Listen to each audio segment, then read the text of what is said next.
And joining me now is one of the leaders of the Democratic Party these days, though he's actually still not technically a member of the Democratic Party. It's Senator Bernie Sanders of Vermont. Senator Sanders, welcome back to Meet the Press, sir.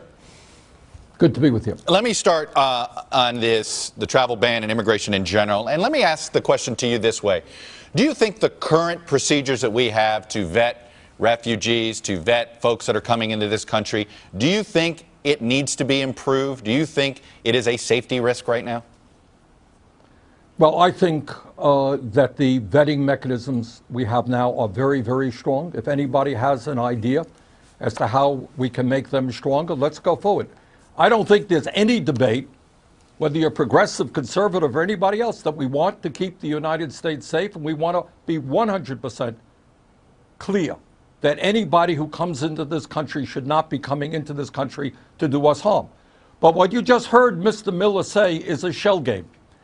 While there's a whole lot of discussion about the racist, in my view, immigration policies of the Trump administration, which are based on anti-Muslim ideology, which are doing us enormous harm all over the world, something else is going on at the exact same moment.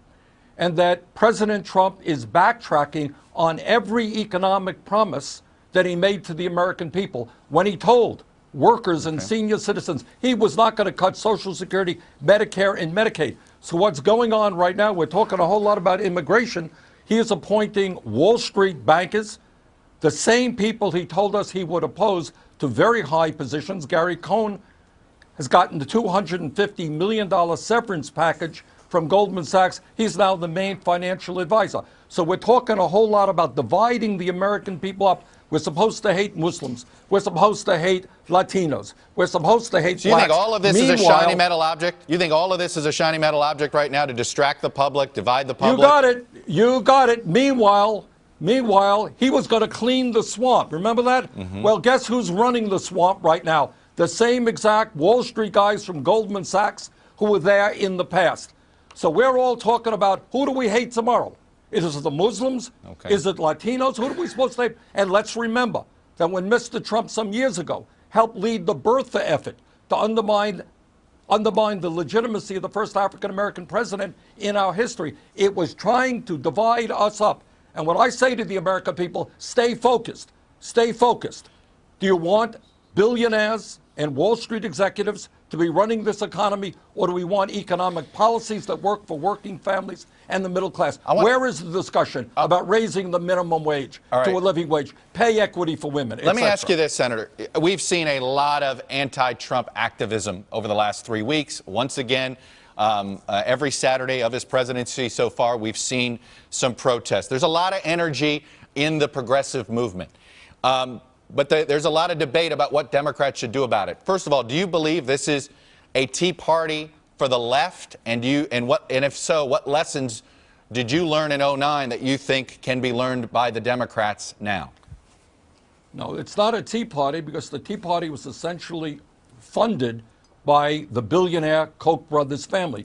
This is a spontaneous and grassroots uprising of the American people. And let me just mention to you, Chuck, and you may be the first to hear this, on February 25th, 2 weeks from yesterday, there is in fact going to be rallies all over this country. And I think you're going to see people in conservative areas, in progressive areas, asking the Republicans, what are you going to do when you throw 20 million people off of health insurance? How many of them are going to die? What's your plan? What are you going to do when you raise prescription drug costs on average $2,000 for senior citizens? Are you going to really repeal the protection against pre-existing conditions so that people who have cancer or heart disease will no longer be able to get insurance? You're going to throw kids off their parents' health insurance program? Republicans are going to have to start answering those questions, and the American people are pretty clear. Overwhelmingly, they want to improve the Affordable Care Act. They do not want to simply repeal it. All right, let me ask you a question. Some of your former staffers, including Nick Brana, has a draft Bernie for a People's Party movement. Essentially, they want to start a new political party. In this statement, it said this: despite Bernie Sanders' monumental endeavor to bring people into the Democratic Party, people are leaving it by the millions. The collective efforts to reform the party cannot stem the tide of people who are going independent, let alone expand the Democratic base. What do you say to those efforts? Well, I say two things. Right now, we are in a pivotal moment in American history. We have a president who is delusional in many respects, a pathological liar, somebody who is trying to Those are divide strong us words. up. Can you Those work are with strong words. Can you work with a pathological liar?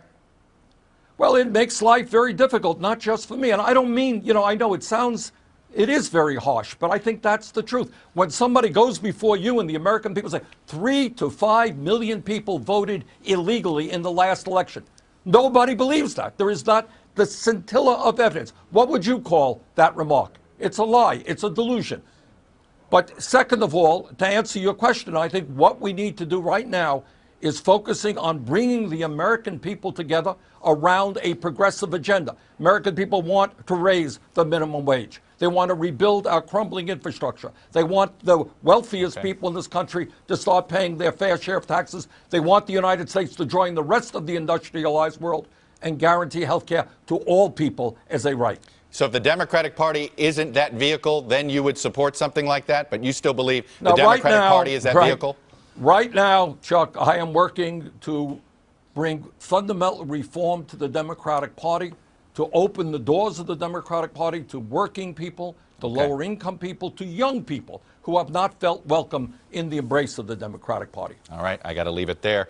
Hey, NBC News fans, thanks for checking out our YouTube channel. Subscribe by clicking on that button down here, and then click on any of the videos over here to watch the latest interviews, show highlights, and digital exclusives.